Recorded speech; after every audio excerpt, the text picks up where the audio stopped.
नमस्ते दोस्तों, मैं हूं प्रदीप कुमार। आप देख रहे हैं डिजिटल मार्केट। वीडियो शुरू करने से पहले बता दूं, ये वीडियो एक एजुकेशनल पर्पज के लिए। अगर आप स्टॉक मार्केट में कोई भी फाइनेंशियल इन्वेस्टमेंट करते हो तो अपने फाइनेंशियल एडवाइजर से सलाह जरूर लें या फिर अपनी सोच समझ के साथ ही स्टॉक मार्केट में इन्वेस्टमेंट करें। अगर आपको स्टॉक मार्केट में कोई भी फाइनेंशियल लॉस होता है तो उसके लिए ये वीडियो रिस्पॉन्सिबल नहीं रहेगी। तो चलो दोस्तों, वीडियो शुरू करते हैं। देखो, आज बात करने वाले हैं सिंधु ट्रेड इंक लिंक लिमिटेड स्टॉक के बारे में। ठीक है, इस स्टॉक में देखा जाए तो लगातार यहाँ पे एक बड़े लेवल पे बिकवाली चल रही है। स्टॉक के अंदर लगातार काफी दिन से जबरदस्त यहाँ पे बिकवाली चल रही है, साथ में एक बड़े लेवल पे यहाँ पे गिरावट आपको देखने को मिल रही है। यहाँ पे मैं जो यहाँ पे गिरावट हो रही है उसके पीछे दो सबसे बड़े रीजंस है। दोनों रीजंस को मैं आपको सामने रखूंगा। दोनों ही रीजंस काफी बड़े पॉइंट है, काफी बड़े रीजंस है जिनको आपको जानना काफी जरूरी है कि आखिर स्टॉक में इतनी ज्यादा गिरावट क्यों हो रही है। लेकिन उससे पहले मैं आपको एक पॉजिटिव न्यूज बता देता हूं। इस स्टॉक के अंदर जो आपको लास्ट गिरावट देखने को मिलेगी वो 7 अक्टूबर से लेकर 10 अक्टूबर तक देखने को मिलेगी। 10 अक्टूबर के बाद स्टॉक में आपको एक हेल्दी पॉजिटिव मोमेंटम देखने को मिलेगा। एक तरह से ये स्टॉक पॉजिटिव मोमेंटम के साथ अपने अपर सर्किट की तरफ दौड़ेगा और अपने अपर सर्किट की सबसे हायर वैल्यू को अचीव करने की कोशिश करेगा और अक्टूबर के एंड तक ये स्टॉक अपने हायर सर्किट की जो सबसे हायर वैल्यू है उसको अचीव करके ही रहेगा। ठीक है, अब जो यहाँ पे गिरावट हो रही है उसके पीछे दो सबसे बड़े फैक्टर्स हैं, उनके बारे में मैं आपको बता देता हूँ। देखो, इस स्टॉक का जो क्वार्टरली रिजल्ट है वो जल्दी ही डिक्लेयर होने वाला है, जिसकी वजह से कंपनी ने यहाँ पे ट्रेडिंग विंडो को क्लोज कर दिया। अब ट्रेडिंग विंडो क्लोज होने का मतलब समझते हैं। जब किसी भी स्टॉक के अंदर ट्रेडिंग विंडो क्लोज हो जाती है तो वहां पे कंपनी का जो भी फाइनेंशियल लेन देन होता है, जो फाइनेंशियल एक्टिविटी होती है, वो पूरी तरह से बंद कर दी जाती है।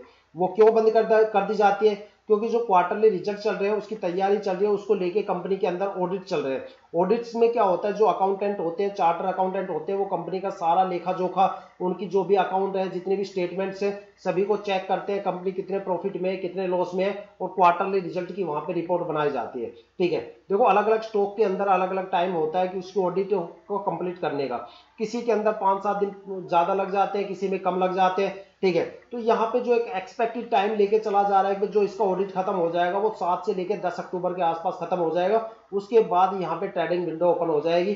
ट्रेडिंग विंडो जैसे ही ओपन होगी, कंपनी फिर से अपनी फाइनेंशियल एक्टिविटी यहाँ पे स्टार्ट कर देगी और यहाँ पे अपना लेन देन शुरू कर देगी और इस स्टॉक में आपको एक जबरदस्त पॉजिटिव मोमेंटम देखने स्टॉक आपको, और ये स्टॉक आपको आगे बढ़ता हुआ देखने को मिलेगा।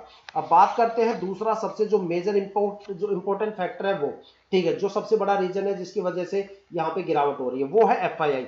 देखो, अभी 4 अक्टूबर चल रहा है, लेकिन 4 अक्टूबर तक उन्होंने अक्टूबर मंथ में यहाँ पे दो सबसे बड़ी बिकवाली कर दी और दोनों बिकवाली बड़े करोड़ों अमाउंट के साथ यहाँ पे बिकवाली हुई है।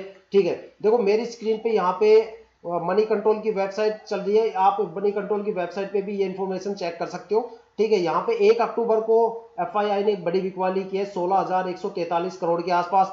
दूसरी बिकवाली की है 3 अक्टूबर के आसपास 61,710 करोड़ के आसपास। अगर टोटल सेल आउट देखा जाए तो अब तक एफआईआई ने 77,853.15 करोड़ की बड़ी बिकवाली कर दी। सोचो, 77,853 करोड़ कोई छोटा मोटा अमाउंट नहीं होता, वो भी करोड़ों के अंदर। ठीक है, जब एफआईआई ने 77,853 करोड़ की बिकवाली इंडियन स्टॉक मार्केट में लगातार 2 दिन में की, तो जिन जिन स्टॉक्स के अंदर एफआईआई की जो गिरावट हुई है, डेटा के अंदर गिरावट हुई है, उन सभी स्टॉक्स के अंदर एक जबरदस्त यहाँ पे गिरावट देखने को मिली। अब घुमा फिरा के बात ये आती है कि भाई कंपनी ने ट्रेडिंग विंडो बंद कर दी, कंपनी की तरफ से कोई भी फाइनेंशियल एक्टिविटी नहीं हो रही। जब कोई भी कंपनी ट्रेडिंग विंडो बंद कर देती है तो जो उसके सर्टिफाइड इन्वेस्टर्स होते हैं उनको सबसे पहले पता चल जाता है भाई कंपनी तो यहाँ कोई लेन देन करेगी नहीं, तो यहाँ पे लेन देन करने के लिए बचेगा कौन? पब्लिक इन्वेस्टर्स बचेंगे या एफआईआई बचेंगे, और जाहिर सी बात है स्टॉक गिरेगा।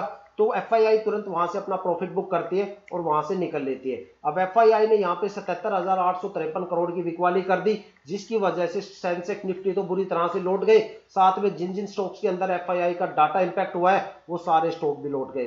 ठीक है, अब यहाँ पे ना तो कंपनी की तरफ से कोई भी फाइनेंशियल एक्टिविटी हो रही है स्टॉक में और ना ही एफआईआई की तरफ से स्टॉक में कोई भी फाइनेंशियल एक्टिविटी हो रही है। अब बच कौन गए? Public investors. अब पब्लिक इन्वेस्टर्स आपस में यहाँ पे खेल रहे हैं और जाहिर सी बात है भाई पब्लिक इन्वेस्टर्स जब खेलेंगे तो लॉस की तरफ ही दौड़ेंगे, क्योंकि पब्लिक इन्वेस्टर्स में पेशेंस नाम की चीज होती नहीं, लॉन्ग टर्म के लिए वो इन्वेस्टमेंट करते नहीं।